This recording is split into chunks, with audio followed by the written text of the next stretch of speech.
Welcome into the best in paranormal podcasting. This is Darkness Radio. I'm your host, Tim Dennis. I'm excited about today's show, folks, because every once in a while we get to catch up with someone that we have had on in the past, except for this has been a long time coming. Sometimes I lose track of time. I realized that even over the past weekend when I was sitting down with family over Father's Day. And by the way, we wish you again a happy Father's Day to all the fathers out there who got to celebrate this past weekend, and grandfathers and uncles and godfathers and all of that. I was approached by a past guest who's been on, and I went, oh, that's right. And I was impressed. I was blown away by how much she's done in the past 10 years. And then I was shamed. I went, I haven't done that much in the last 10 years. And I went, what am I doing with my life? But Dr. Kelly Renee Schutz has blown me away with what she's done in the last 10 years. I went and I started looking at everything she's accomplished. And I said to myself, what am I doing with my life?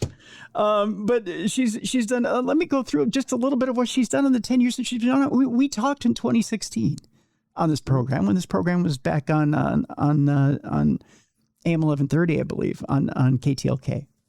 Yeah. And since then, she's authored 12 paranormal books, 2 series whodunit mysteries, 2 series and haunted cookbooks, a CD audiobook, Maynard and Mildred, produced a children's animation film, eventually a documentary about her life. Dr. Schutz has recently been interviewed by George Norrie on Coast to Coast AM. Her stories have been featured in Paranormality magazine, Haunted magazine. She was the cover feature for Paranormal Underground magazine in 2023. She's a sensitive empath whose abilities activate during low and high frequency energy frequencies, in case you guys don't remember from when we had her on in 2016. She began having psychic visions, and we'll talk about this during the program to kind of catch you back up again. Precognitive of traumatic events in her dreams at the age of 4 as validated on television, which have continued on and off for 60 plus years. We'll talk a little bit here at the beginning of the program to get caught up with her, but I want to bring her back on again and get reacquainted with her and talk about some of these wonderful books that she has out there and some of the wonderful things she's been doing and catch up with her as to future projects here. So ladies and gentlemen, let's welcome back to Darkness Radio, Dr. Kelly Renee Schutz. Dr. Schutz, thank you so much for being on today. Oh, well, thank you so much. And it's been a long time coming. Yes, it is. I mean, my goodness, is this the way we're going to have a coffee session with each other? But from one person to another, thank you for having me back. Well, thank you. And did I even get around to the podcast? I don't think I got around to the podcast. Did I? I have, just to give you an idea, I have 5 different podcasts. 1 exclusive for syndicated, and I do have one that I've carried with me since our time, Tim, back in 2016, Paranormal Encounters Podcast Series, which is still going strong on, another network. But, I've been busy interviewing people. I've been lots of different people, and just being creative in and of myself here to try to bring a bit of entertainment, a bit of thought, a bit of everything back to the world. And when Tim interviewed me, most people don't realize, and you might have forgotten, I took over the entire interview, Tim, because back then I didn't even know what a broadcast or a podcast was, and I really didn't know who I was dealing with. So, today I promise you I won't take over, but that is exactly my start in this business. So that's just fine. A lot of times, here's the way I look at it. If we have a lot to say, we have a lot to say. If we have a lot to promote, we have a lot to promote. So sometimes we have to just get it out, right? Especially if we're excited about what we have to say, let's get it out and get it out there. And hey, if you're excited, I'm not going to stand in your way, get it out. That's the way I look at it. Not only did I get it out, I went and probably told people things that they already knew. But, when you start out in this business, you have to start somewhere, and your learning curve just gets better as time goes on. Sure. So, I'm still here. As they say, I'm still standing, Tim. I'm still here. I'm glad you're here. And I'm glad that they found you on Coast to Coast AM, too. That's a wonderful launching point. Yeah, that was a very interesting experience because, first of all, I wasn't anticipating that they would even look in my direction. It was when things happen, maybe some people can relate to this a little bit. When things happen to you, sometimes things happen very quickly to the point where you sit back and go, what just happened here? Right. And I just applied. That's all I did because I just had, well, actually, I was channeled. I was channeled and told, you need to apply to Coast with George Norrie. And guess what? I said, I had a little conversation with the universe and I said, I don't think they're going to take me. I don't know why they would take me. Yep, I have over 100 paranormal experiences. Yep, I have 3 to 4 perceived otherworldly experiences under my belt. I've done a lot. I've shared a lot. And so that interview, which happened a few years back, and I did, by the way, Tim, I did show them evidence. I showed them pictures of what I was talking about. And so they have that on their system too, if anyone cares or you want to see it. But the thing is that when you get on, even including your show, I mean, come on, you were the biggest thing, still am, since sliced bread back then. And I'm embarrassed to say that where I lived, we didn't.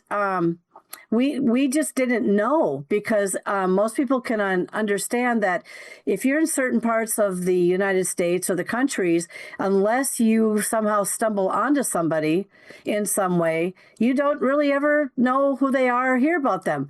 So thanks again, Tim, for having me on because my life has definitely changed. That's good. That's good. It's, what's funny is I shouldn't say what's funny. What's good to see, what's encouraging to see, what kind of brightens up my heart is to see as this journey goes on in life is to see someone who first appears on the show and then as they grow in this journey, right? And they start to come up with one project, then another, and then they grow in their journey and they not only discover not only their abilities, but their pros and their muse, and they grow and grow and come out with more projects, and they just grow in their career, and then where you end up going together, right? And I mean, it's not like we're both retiring tomorrow. That isn't happening. But I don't know about that. But oh no, you're not giving up. If you're not, I'm not giving up. You're not giving up. We're going over the cliff together here, Dr. Schutz. But it's just one of those things where, okay, so, together, we're at the 10-year mark together here. It's a lot of work in 10 years. I got to ask you, when do you sleep? I mean, it doesn't seem like you're getting a lot here, right? I mean, I know just from pain issues alone, I don't get a lot of sleep, but I got to think that with everything you've got going on here, there's not a lot of time to do much of anything, right? Well, that's right. My husband of 43 years known, we just got remarried again after 33 years of being married. And he could tell you he never sees me. But some relationships can manage that. Some can handle that. Other people, they probably are like, well, I don't really like that, right? And for me, I spend a lot of time in front of my computer. I spend a lot of time trying to figure out who I want to have on the show because I like people with a lot of variety and, an interest in their backgrounds. And I'm talking everyone from some celebrities back in the day. Still in the day will give me an interview if I ask them and they know me. That's a key point. The other thing is, otherwise you'll find that the average individual can have some of the best stories out there if they're willing to come out from behind the shadows, because I'm going to be, and yes, Tim, I'm your whittle baby, and I graduated, in first grade with you, and then all of a sudden, 10 years later, I put on my graduation PhD hat and I went out because I learned everything I needed to know from you. And so the thing is my next adventure, which by the way is happening suddenly, and it happened without me even realizing something was going to happen, is I'm going to be on a TV show. Now, I can't say too much about it. I'm getting filmed soon. And all I can say is that my roots, I don't forget my roots. They start back where someone is nice enough to guide you into the process of doing this kind of work or being a guest on a show. And now I get to go in front of some pretty big cameras. And not to say your camera wasn't big, it was big because it gave me my start. And now I'm going up another level. So yeah, the husband doesn't see me very much. Yeah, my friends, they don't want to talk about this subject because they don't believe it. They're skeptics. And so I do have a big community, though, of believers and people that can share their stories, people that can add to the dialogue. And that's where I'm continuing to go with it. I'm not slowing down. There's a little bit more of me left in the tank. So, yeah. Oh, I'm so very proud of you. And again, I did nothing. All you did was you got one little platform and you took off from there. That's all it was. Little, so, Tim, yeah. For God's sakes, little. You must be kidding me. Yeah. There are people every day. We're so humble. I mean, I'm more humble than this, by the way. I don't even want to even tell people some of the things that have happened to me. My God. No, you were a huge platform back then. I didn't really know who you were, so I couldn't even really research you, and I was just actually scared to death. Let's put it that way. But you took me from under that wing, and you guided me and gave me some tips, and then I went out there and said, yes, sir. And out the door I went, and here I am now. I hope you're proud. I'm very proud. I'm very proud. And there's a lot here to, I mean, obviously we won't get it all in one show here, but we'll try to hit some highlights here as to some of the wonderful things you've done. Some of the things that, again, that I kind of had a chance to delve into a little bit. I didn't get a chance to read every single book, which I will eventually. But some of the things that were really, really interesting to me that I really loved seeing is that you've diversified when it came to everything you've written, right? I mean, not just diversified within the paranormal, but there's mystery books here, there's cookbooks here. One of the things that I enjoy is that when you take an interest in the paranormal and then you twist it, you put a twist on everything, right? Yeah. And then you've got the CD audiobooks of Maynard and Mildred. Let's talk about that first, because that really got my attention. Tell me what Maynard and Mildred is and what exactly that idea is. All right. So back in 2016, I was struggling a little bit, but not very much because I went kind of fast on my rankings. I wanted to add something to my shows that would entertain people. So let's bring back the husband again. Mm-hmm. I said to my husband, I think I'm going to create two characters. One's going to be Maynard. That'll be you. I will be Mildred. And we're going to play off of each other and do these very simple, very Charlie Brown-like skits. And I said, I want to entertain people and do something a little bit different to captivate their attention, or maybe that's what some people are looking at and need. And so anyway, we created very simple 2.5 minute skits where I put music behind them. We had a scene. Mildred is Maynard's best friend, who is a ghost. And, most kids have imaginary friends, and then they kind of grow out of it a little bit at a certain age, but people kind of just discount it. It just so happens there are individuals or kids that are actually seeing apparitions. My husband was one of them. I don't think I ever had one, but he did have a imaginary friend that was an apparition that actually gave his name. And so we talked a little bit just in general about that. But so these skits turned in back then to an audio segment. Fast forward, as of a year ago, I turned those audio segments from 10 years ago into animated movies. And I'm at the process now of either putting them out separately or combining them together as a movie, because there's like 22 clips, enough for a full movie thing, or I just put them out simply on Maynard and Mildred's thing. The other thing that Maynard and Mildred got edgy about with me back then is that, I was creating a cookbook, and I'm in a tourist shop up in our state, and by the the way, the cookbooks and the haunted, or my haunted books, paranormal books, they are the first thing they fly off the shelf up there.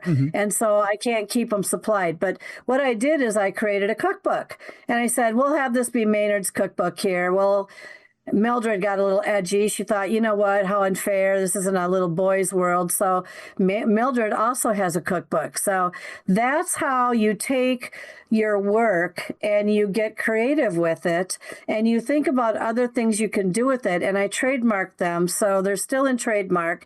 And again, it went from audio to cookbooks to now animated movies. Like I said, they're done. I just have to get to that final stage with them. Oh, wow. And that's how you grow a product in the paranormal world. If you just don't want to podcast, take your product and grow it out there. Yeah. So what's the difference between Maynard's cookbook and Mildred's cookbook? What's the difference in recipes? Well, when you think about it, the gals are all about desserts and salads and all that sort of thing. And Maynard's, his is all about meats and hot dishes and anything related to something more hearty. And so that's what makes them different. And then what did I do with those books? I turned them into 6 just regular cookbooks, and separated that. The recipes are different, but that expanded into my creativity of just having regular cookbooks as well. So you think about everything that you eat out there, why you buy a cookbook or what's in it. And sure enough, that's the way you just kind of watch, you observe, you see what taps into people, you see what they're picking up in a shop when you're there temporarily. And then you go, what can I do to spin this, but make it interesting. So, yeah. That's amazing. I mean, I love a good cookbook anyways, and I love some of the themes that different people have done, especially with a paranormal twist. But that's really cool. I like that. I like the fact that you've taken those 2 characters, you've spun off, you've done different things with them, especially the cookbook thing. I like that. That's a nice little twist there. Some of the paranormal books you've done have been interesting in themselves. I mean, you've not just, it seems like not only have you spun off of your abilities and done books with that, not only have you spun off your personal experiences, but you've also gone a bit further. Now, let's talk a little bit about your own background, but at first, let's take our break here, and we'll talk about your background, then we'll talk about your individual books, because it seems like we can kind of unpeel that onion a little bit, and we can go in layers here. Dr. Kelly Renee Schutz is our guest, and boy, we have so much ground to cover in just a short amount of time. We're only going to do a little bit of the surface here, folks, and then we're probably going to have her back here in much less of a time than 10 years, and do this again, because she's got some fascinating stuff here, folks. We've got links that we're going to have in the description of this program to get you to not only her author page probably on Amazon, so you can get a lot of these different projects, because there's some fascinating stuff here. We'll have a link to the podcast as well, and much, much more, so you can catch up with everything. That's Dr. Kelly Renee Schutz here. Boy, there's some fascinating work that she's doing here, and a lot of fascinating stuff that she's been doing. I can't stress everything here. And then, of course, we got to know what this TV project is when it comes up. That's for sure. She's got a lot going on. But first, speaking of a lot going on, let's talk about our sponsor today, Jelly Bean and Julia's. And boy, did they have a lot going on as well. I'll tell you, folks, I went out Friday night for the smoked prime rib dinner. Let me tell you, I had one of the top 5 meals of all time. If you don't think that you're going to get one of the top 5 meals of all time at Jelly Bean and Julia's, I challenge you, go out there Friday night, Coon Rapids Boulevard. And now there's 2 different ways to pronounce. It's spelled Zavis. That's a cross street.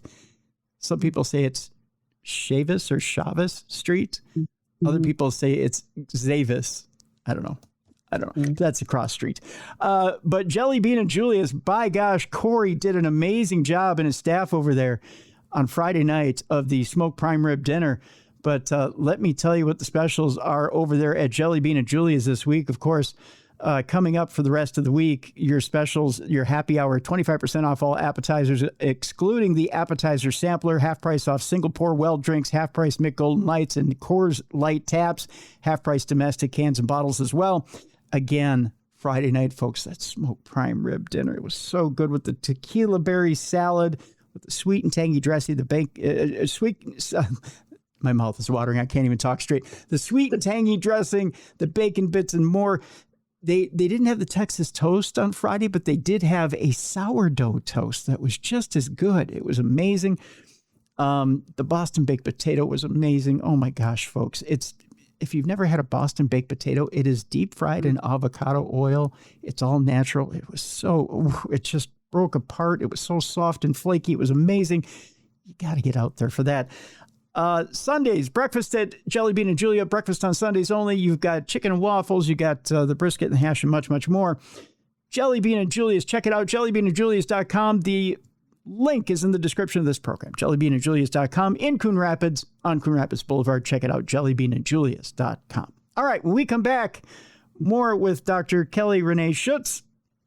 We'll talk about her life, her abilities, her books, and much, much more right here on the Best in Paranormal Podcasting. This is Darkness Radio.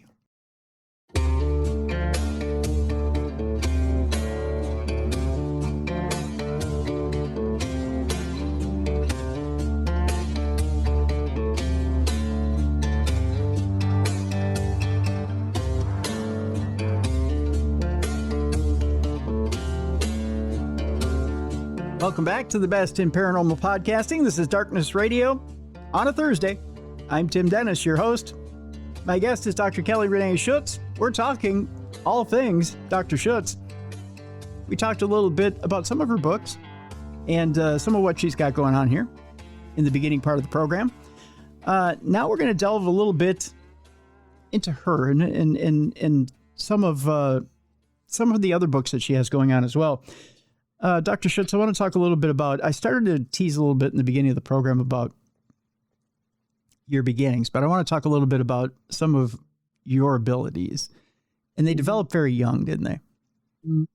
So I keep in mind that those individuals out there that may be able to resonate with some of this stuff, I had no idea that I had abilities until a image of what I believe to be my great aunt and my great grandfather showed up in a screened window. And I can't emphasize that enough, because a screen is different than a plate window. It wasn't a reflection off of that. I have to tell people that. And the images are very clear. And so I had abilities going on at the age of 4 where I was having visions in my dreams, and I would see what I saw in my dream, like the night before if you can remember, the good old box television set, black and white. That's the way I grew up. I'm 60 some years old now, so I've got a lot of history there. But I would see this stuff on TV and I would just start getting puzzled, because I thought, wow, this is very weird. Why am I mean, my goodness.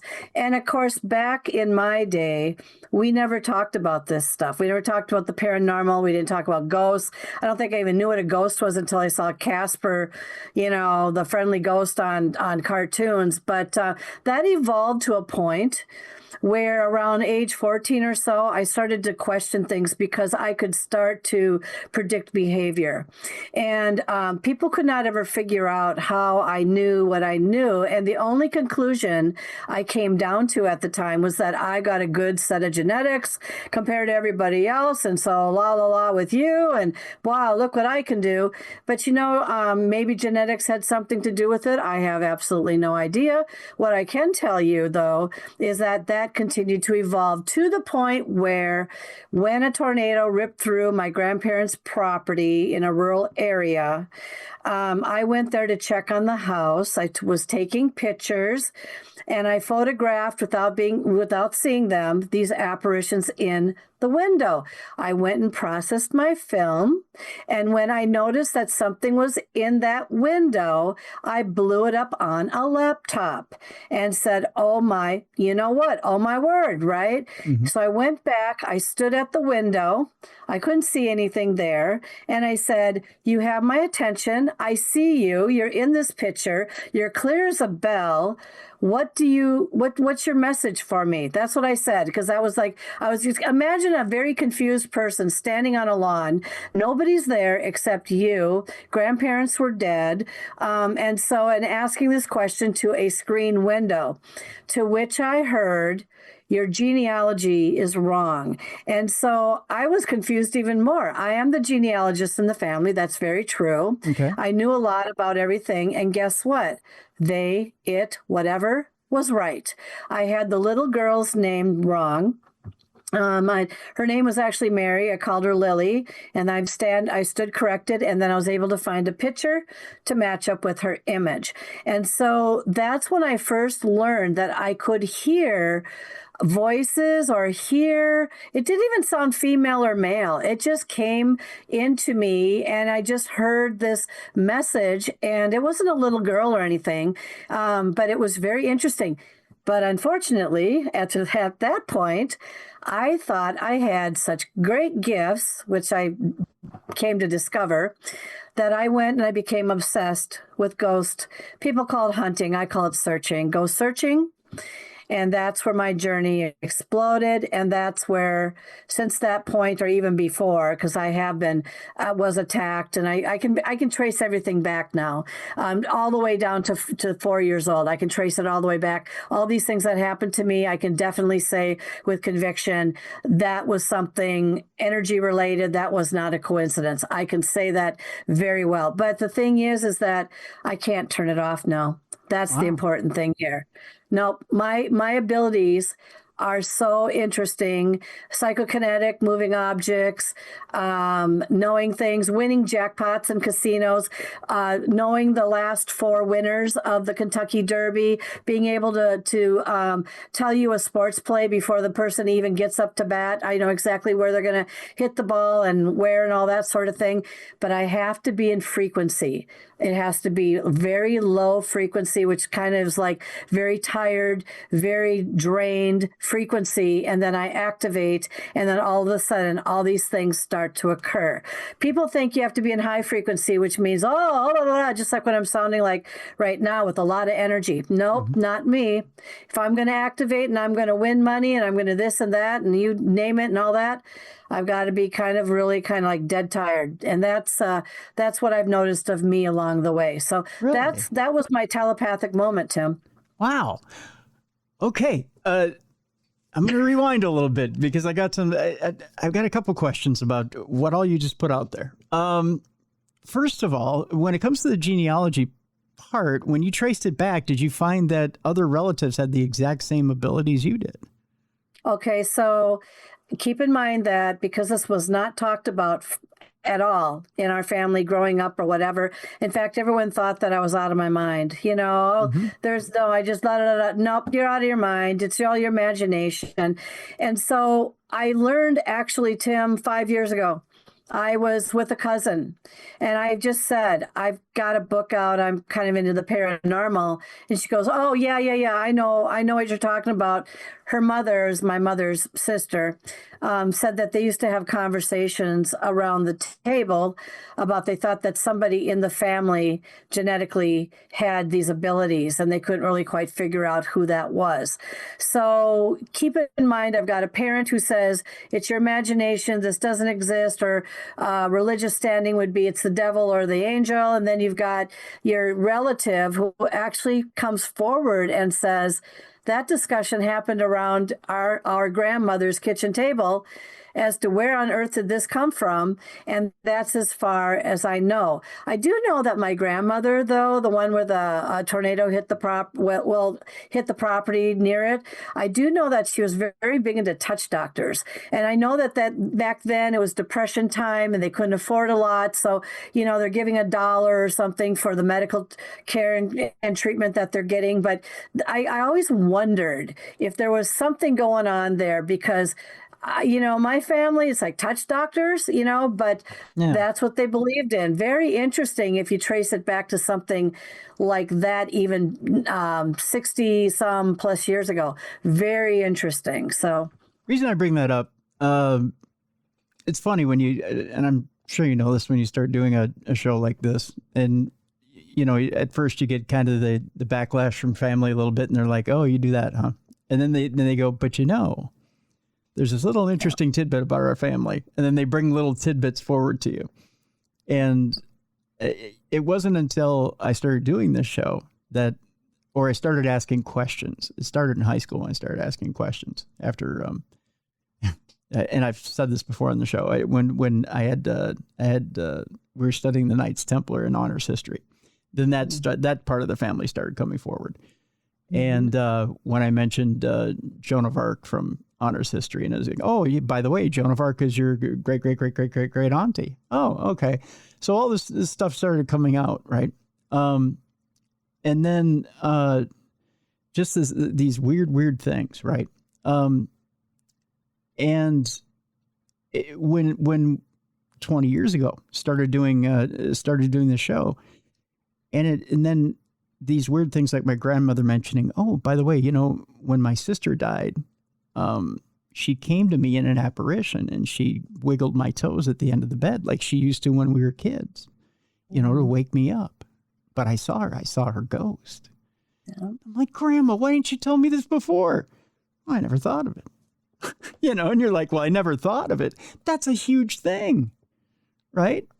And it's those type of things that that we don't say to each other, that all of a sudden when someone gets into the field, quote unquote, well, then all of a sudden it's material. It's stuff that's, oh, by the way, this happened and this happened and this happened. And then all of a sudden they break out this huge treasure trove of stuff, of paranormal stuff that's happened in the family. It's amazing. One thing that I still get backlash.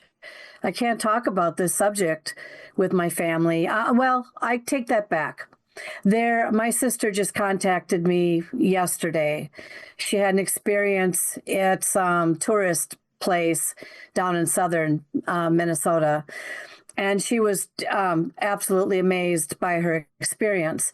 So there's some kids in my family, siblings in my family, that are very sensitive. Mm-hmm. And then there are some that are holding to their religious teachings. It's the devil or the angel. Don't mess with it. Don't even think about thinking about it. Don't even talk about it. Then you've got the religious teachings of your parents back to whatever, way back when. No, that doesn't exist. You just have quite imagination.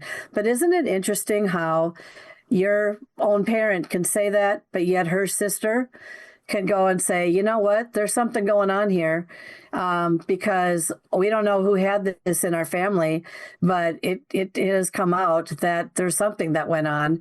So we don't know, but it's interesting how people take different stances on this topic. Some go into shutdown, some will talk about it, some are curious. But, for me, you kind of after a while know how far you can push the envelope, even bringing it up, before you can sense from another person where they stand regarding their belief system and the whole 10 yards. So, yeah. And that was, and again, I'll open it kind of a little bit wider and say, there was a whole reason that whole paranormal boom happened on television. Yeah. And it was because people didn't know what to believe for a while. They kind of walked away from the church a little bit and said, well, you've kind of beat us over the head with dogma for a while. Mm-hmm. And now, there's these people running around in the dark on TV and they're trying to find evidence of this stuff. And it's kind of intriguing because, now people are going about trying to find the afterlife in a different way. So now I'm going to kind of watch it on TV and kind of sit in the dark and see if they can find a different way. But I can do it in the privacy of my home, and I don't have to talk to my relatives about it, about whether, I believe this stuff or not. And I can listen to, that. I think that was kind of, and I'll bring it full circle back to Coast AM, a place that you and I have both been. Yeah. Right? Yeah. It's we all tuned in on our radios. And before I ever worked for Coast to Coast, it was one of those things where I tuned in as a fan. Mm-hmm. Right. And I sat and I sat and wonder, as you did with Art Bell. And he told these stories and you went, but do I believe? Mm-hmm. And if I do, holy shit, is that scary? Right. Mm-hmm. Or is it? Or I sat in wonder, or I sat in, could I ever have an experience like that? Mm-hmm. And And it's things like that, do I believe, don't I believe? Or, oh my God, did that person have that experience? Or if they did, whoa, wow, is that going to happen to me? Take this one step further, Tim. One of the steps that I'm seeing now, although I might just have a limited visibility to a certain group, I know back in the day, people would go in there investigating, yelling, show yourself, I want evidence, blah, blah, blah, yelling and screaming.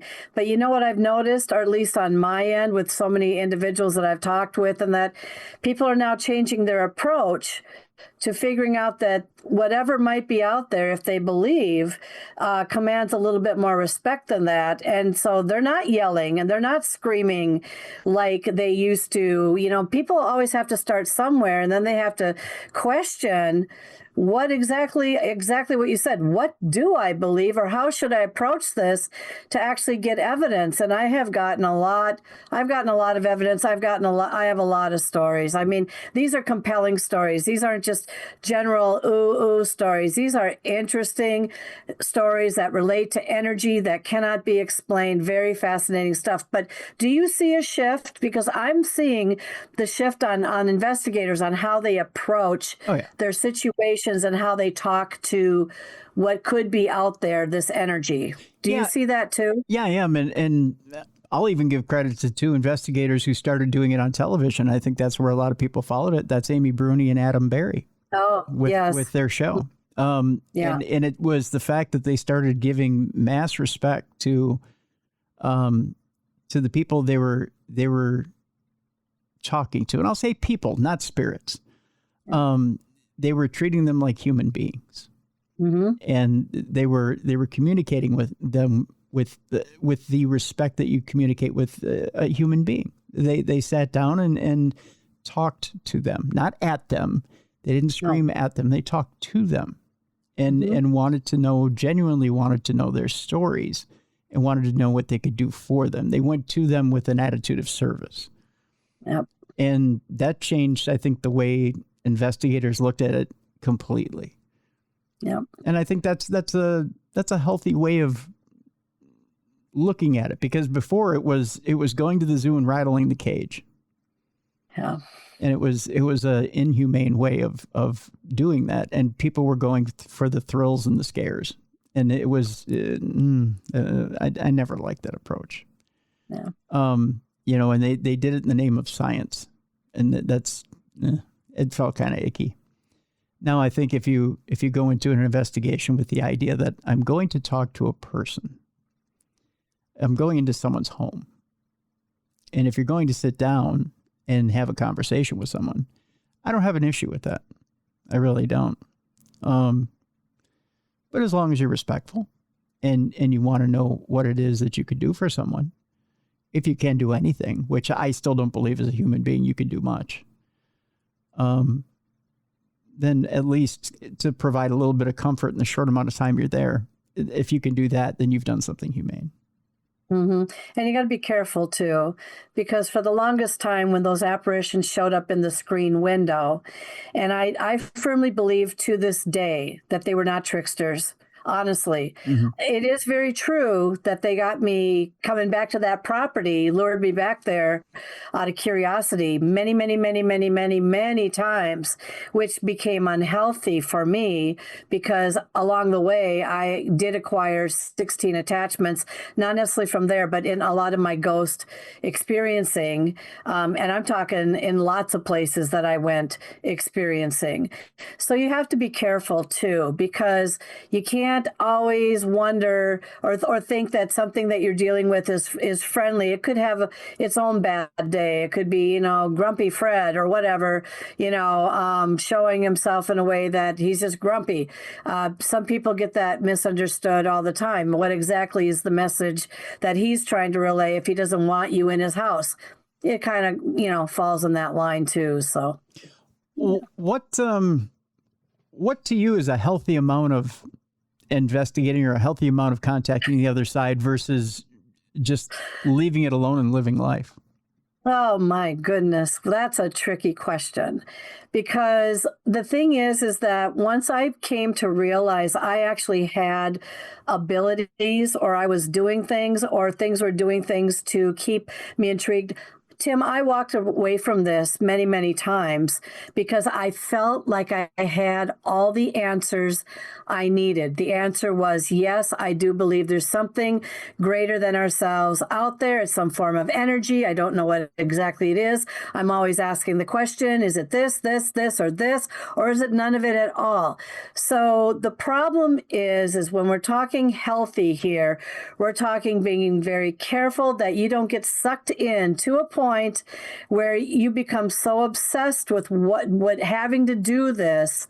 And again, every time I walked away, something would happen and drag me right back in. I just had something happen less than a couple weeks ago that is absolutely, I can't get into it on the show because we have limited time here. I can maybe explain it another time. Sure.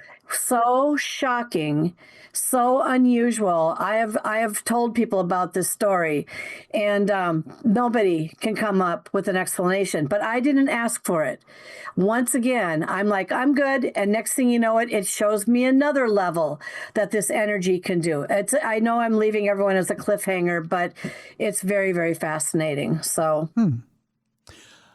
I know that you've had different encounters with different types of energy. You've had encounters with poltergeist type activity at times, and you've experienced different types of activity. To me, it seems like when you have something malevolent attack you,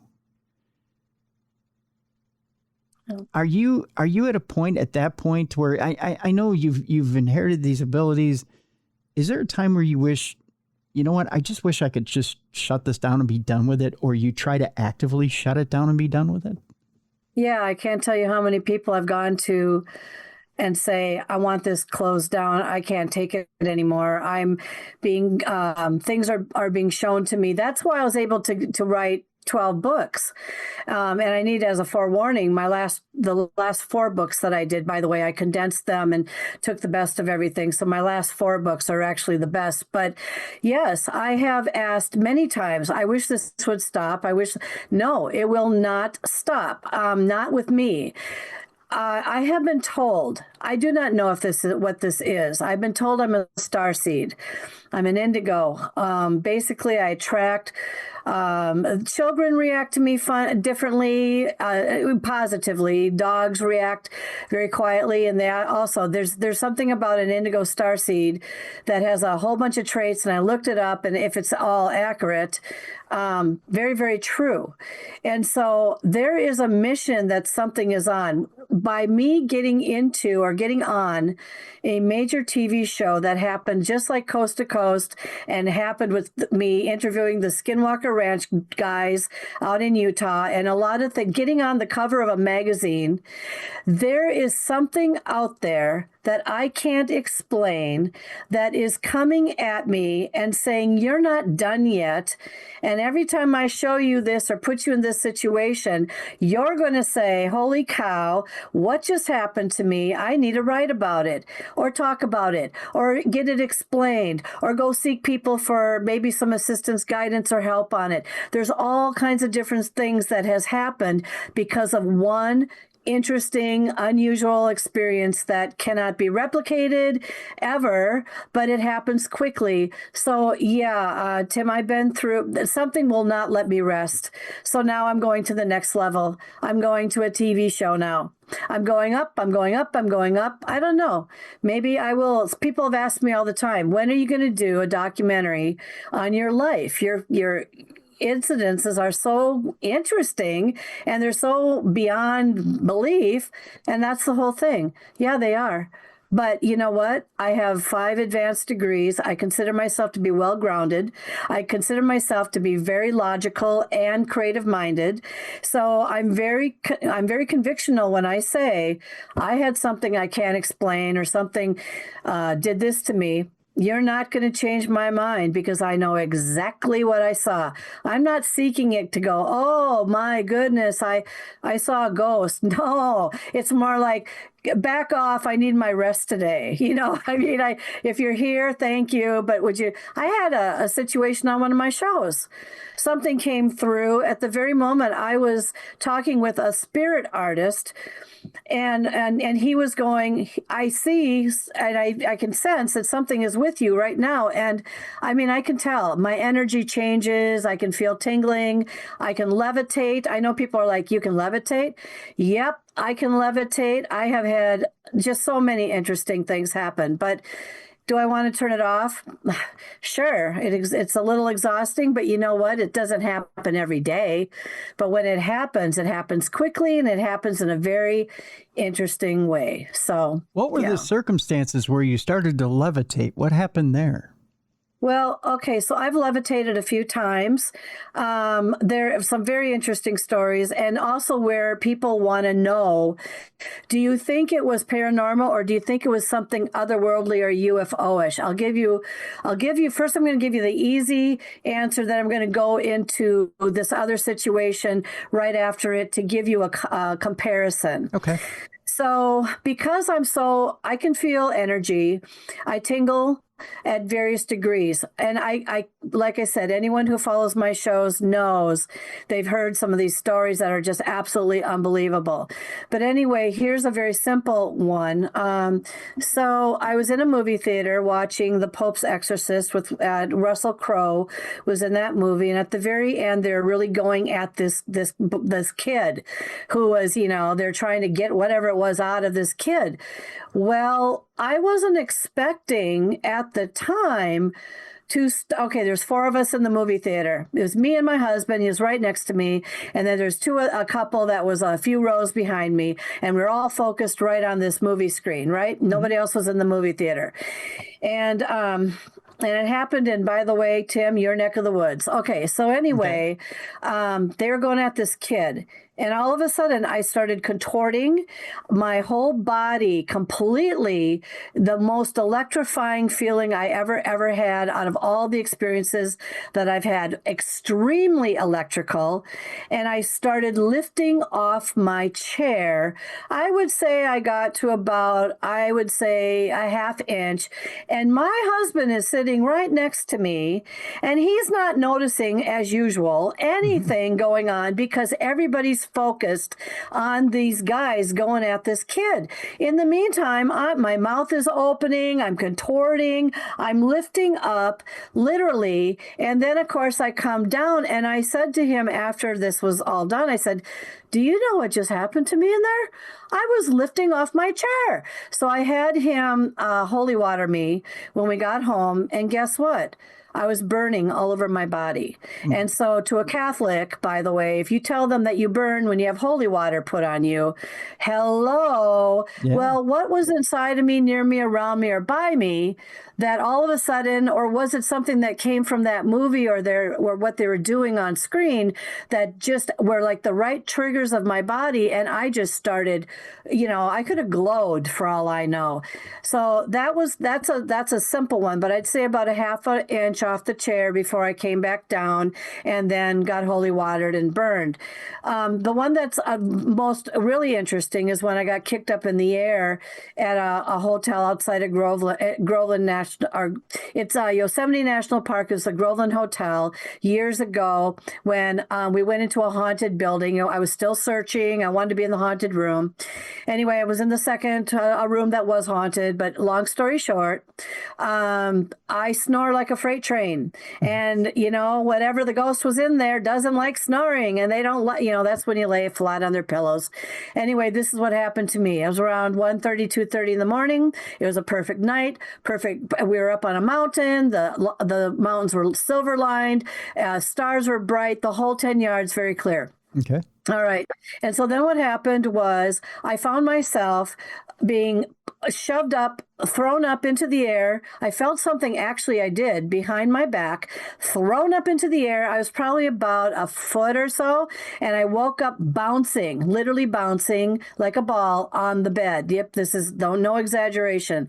And so I thought, what the heck is going, you could just imagine, turn over, my husband sleeping like a baby, as usual, right? Mm-hmm. Okay, long story short, I was looking in their journal to see if I could find any entry about anybody having an experience like that in that room. And it was a couple years back where the bed was shaking. And apparently this ghost miner liked to hide under the bed, take remotes, take people's socks, take people's things. But you couldn't get under there because you know how some of these bed frames are like an inch or two from the ground? Yeah. Well, bottom line is you can get under there, but all their things are under there all of a sudden because the miner really liked that. Okay, fast forward. I'm talking to somebody on their show or my show. I think it's my show. And I was telling the story, and he says to me this, because he was quite into the UFO aspect. He goes, you know what, Kelly, how do you not know that you were not airlifted in some way or brought up into some type of a craft, memory erased, of course, and then you were dropped? And then sometimes if you know anything about being abducted, sometimes when they drop you, they kind of miss. I mean, they're supposed to get you in the bed, but you end up on the floor. Okay, so anyway, or on the couch. So he goes, how do you not know that when you were dropped, I mean, you were bouncing, right? I said, yeah, but I felt this thing underneath I could feel it as like a foot that was like thrusting me up into the air. I actually felt that in my sleep. And so now I'm not sure, but I really believe it was the miner being irritated by my snoring versus the UFO/abduction theory. But this is why I like this field, because in my own stories, just about the time I think I know what did it, I have to rethink my stories. I have to go back and review my stuff. And then I'm like, you know what? I'm not quite sure anymore. So that's just two very interesting situations of how a person can actually be thrown up in the air, or someone can actually levitate. And I did levitate, but once, by the way, having 16 attachments taken out of me, I actually levitated up in bed, and then I started vomiting air. And I know that sounds very gross, but I was having them removed from me from an expert in San Diego at the time. And that's a short, long story. But the bottom line is, can I levitate? Yes, and people can, but you have to be in a certain, I guess, state of being in order to be able to do that. So, hello, people, you're meeting somebody. I'm right here. So, anyway, I can't do it on command. Things have to happen to me. I can believe the whole vomiting air thing. I remember, I've told the story before about the whole not feeling right and being at a psychic circle thing years ago, and a healer was working on me at the time and saying I was in a lot of pain in my back, and he was saying, well, some of this pain has to do with past life issues, and saying that I had a past life as a samurai, and I had how did he put it? I'd had a short life in that life, and I was killed in service of my emperor, I think is what it was. And I was run through basically by multiple swords. It was like, and he had pointed out where they all were. And he started pulling them out one by one and throwing them. And he had me sit on a chair in front of him. And as he was pulling out these different swords, my stomach started expanding. Mm-hmm. And I thought I was going to blow up. I mean, honestly, Kelly, everything is just, I mean, my stomach got about 4 times its normal size. And I'm like, well, what are you doing to me? I think I'm going to blow up. Like, I started getting really super bloated, right? Mm-hmm. And I hadn't had anything to drink or anything. And he goes, just bear with me. He goes, when I get the last one out, it'll all go away. And as he pulled the last one, my stomach started to deflate, and I let out the biggest belch I think you've ever heard. And I think the belch went about 20, 30 seconds. I mean, it was embarrassing, but it felt so good. It was one of the best feelings I've ever had in my life. But but then he goes, now, how do you feel? And I was like, you know what? I feel 10 times better, right? I mean, it was just because that, although I mean, now I have I still have a ton of pain, but at that particular point, he said, we've reconciled that life. that particular life right now. So, that circuit's closed. So, but he said, you've had many lives where you've been at war, many lives where you've been cut short, where you went to war and that was it. And you've been done. You've been a warrior in many lives. And I'm like, oh, great. I've failed many lives. That sounds great. But just that whole, I can believe that whole, that release, that seems like a common experience, especially when you're dealing with something unusual or even if it's otherworldly or of the spiritual nature.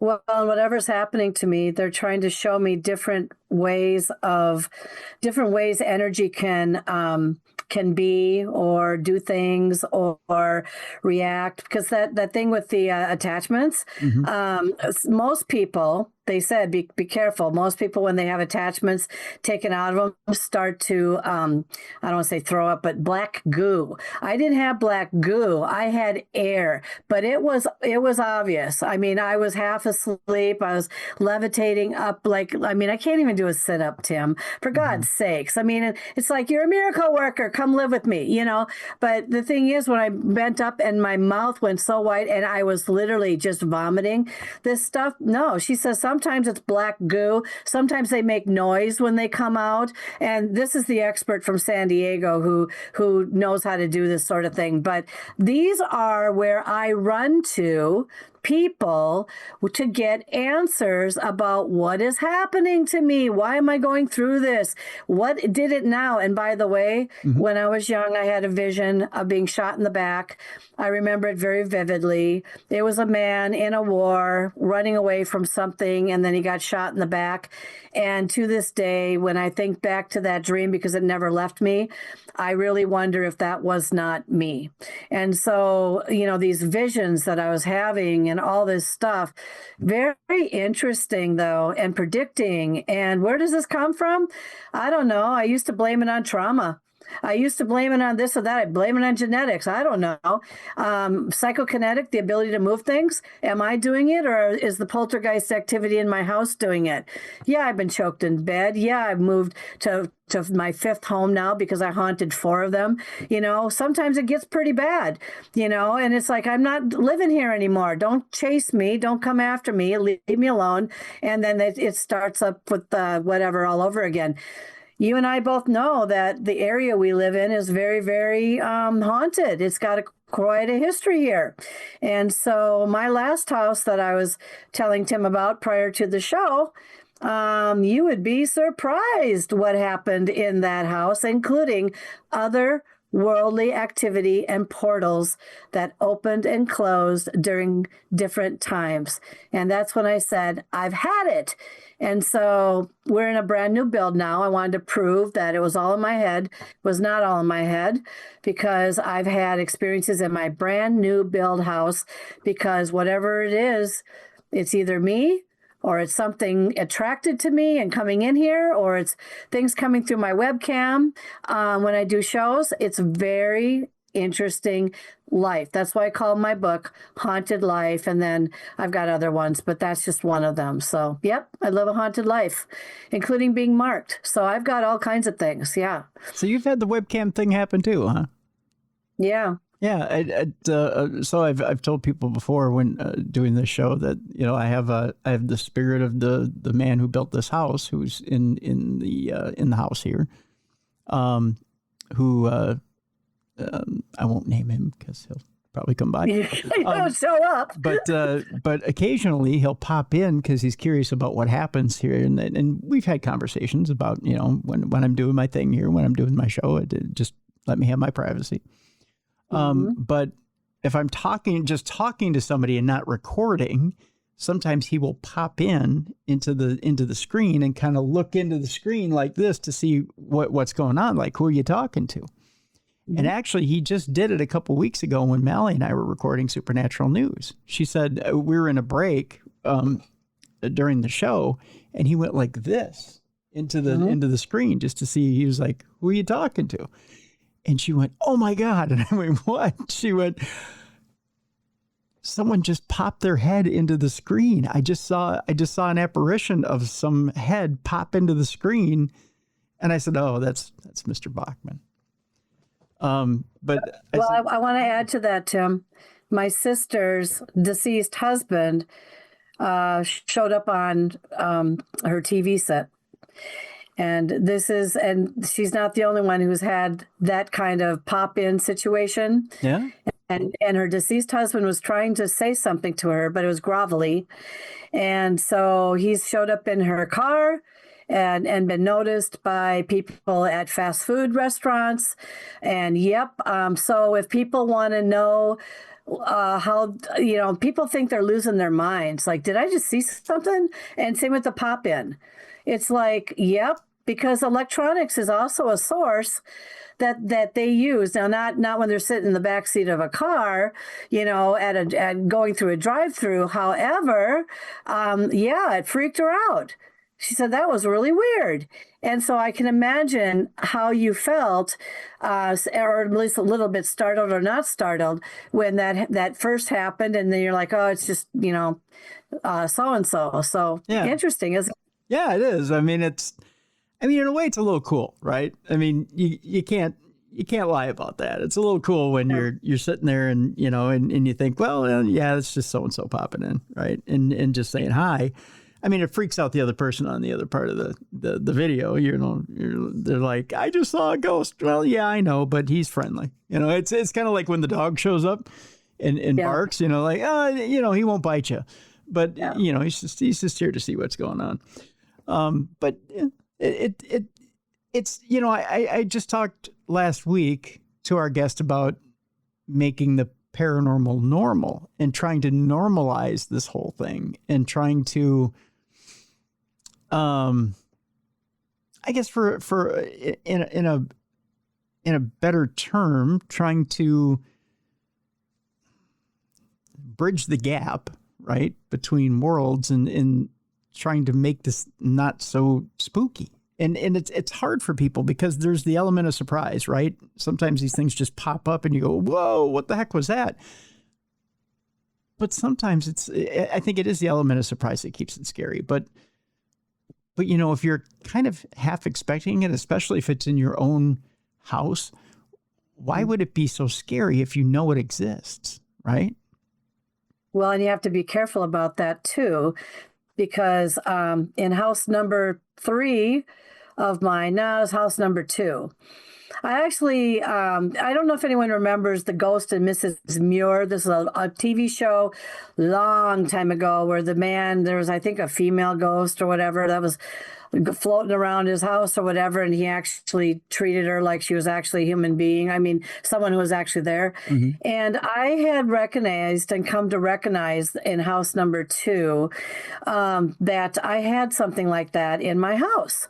But it was friendly at first. It was, unless it attracted something else in there that wasn't so friendly. Uh-huh. And next thing you know I'm waking up in the middle of the night having hands around my throat, choking me at least 3 nights in a row. And it sounds like a hag or a witch screaming in my ear.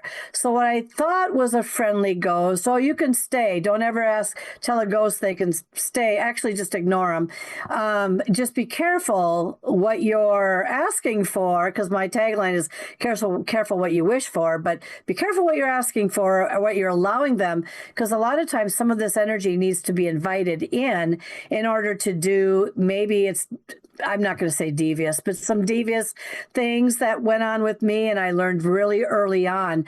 Here's what I learned early on. I try not to. I don't K2 meter in my house anymore. I don't open up my word bank. Sometimes I've had some very intelligent conversations that are so spot on. I can't deny what's going on.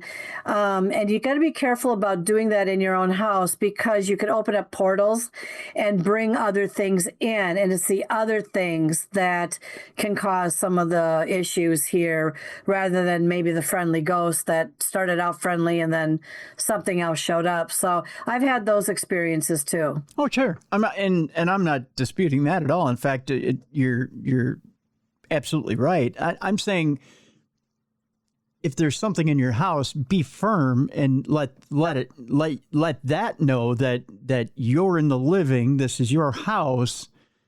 You know, you by all means you exist there, but when you're doing your thing, they're not to interfere, right? They're not right. They're not to get in your space.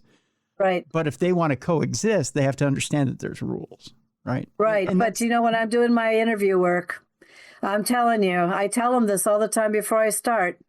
Do not interfere with my electronics, because I affect electronics very easily. Mm-hmm.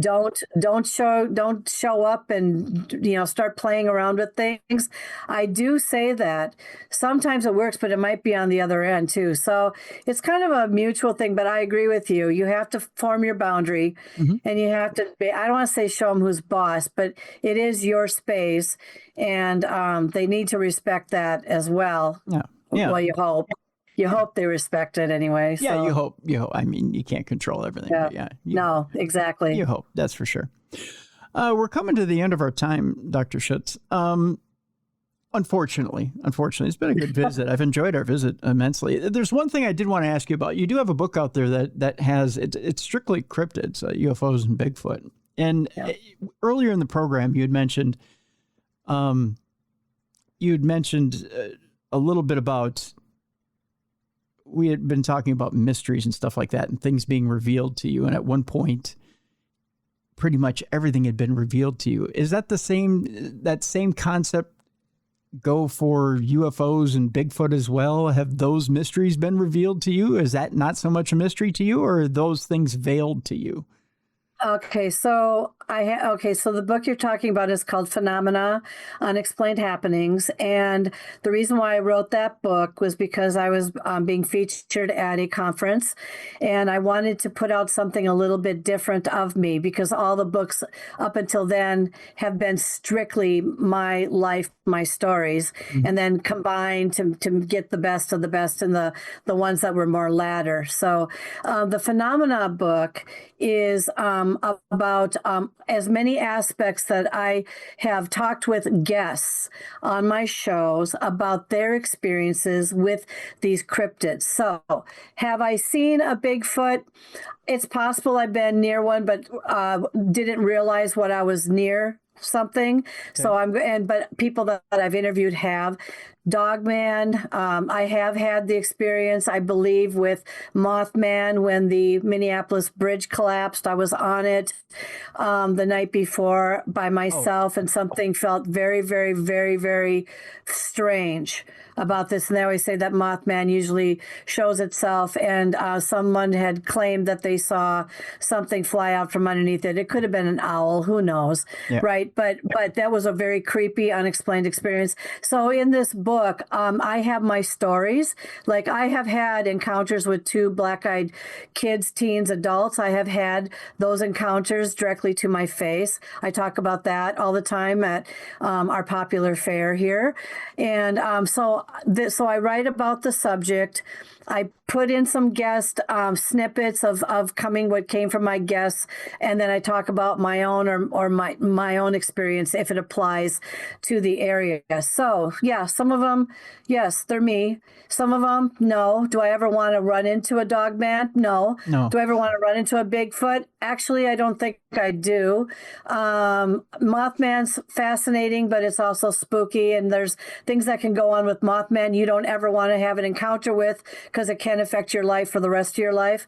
So there's a lot of things here. So that's what that book is about. Okay. Interesting. Very interesting indeed. All right. With that, I think we'll wrap for today. But again, we'll have to have you back in the future. There's other subjects within the paranormal I think we can tackle and get into, because it again, some fascinating experiences you've had throughout your life, Dr. Schutz, and it's again, we just kind of scratched the surface today, but interesting stuff. I want to thank you so much for putting up and being patient for not having been here for 10 years. I don't know where the time's gone, but it's been too long, that's for sure. But I want to thank you for being on today. Well, thank you so very much, Tim. And yes, I would look forward to coming back. Excellent. And we'll look forward to seeing you on TV. Yeah. Yeah. Excellent. Thank you so much. Folks, we're upon the weekend as today is Thursday. And again, a couple of notes for you. Support the show. Go to darknessradioshow.com and order your True Crime Tuesday swag, your Darkness Radio swag. We've got t-shirts, hoodies. We've got hats for the summer, much, much more. Darknessradioshow.com and visit the store. 2, want to thank Troy Palmer, our executive producer for today. Troy, thank you so much for everything you do. 3, make sure you've got the Apple app updated and downloaded. That's for sure. There's lots of great ways to get in contact with Darkness Radio and participate in everything Darkness Radio through the Darkness Radio Apple app. And 4, finally, as we are upon the weekend and we're right in the middle of summer, you're, of course, out at different sporting events for the kids. You're out probably enjoying the cabin or doing much, much more and getting out and enjoying summer. You also have people who are elderly and disabled in your community and your family who want to get out and enjoy it as well. By all means, include those people in your plans and also help those people with yard work, with house cleaning, with things that they need, getting to the grocery store. Be a light in someone's darkness this weekend, folks. Get out and help your elderly and disabled people in your community. A message from your folks here at Darkness Radio. For Mally Fox, for Jessica Freeberg, for Beer City Bruiser, for Travis Thorpe, I'm Tim Dennis. Thank you so much for watching and listening. The best in paranormal podcasting. This has been Darkness Radio.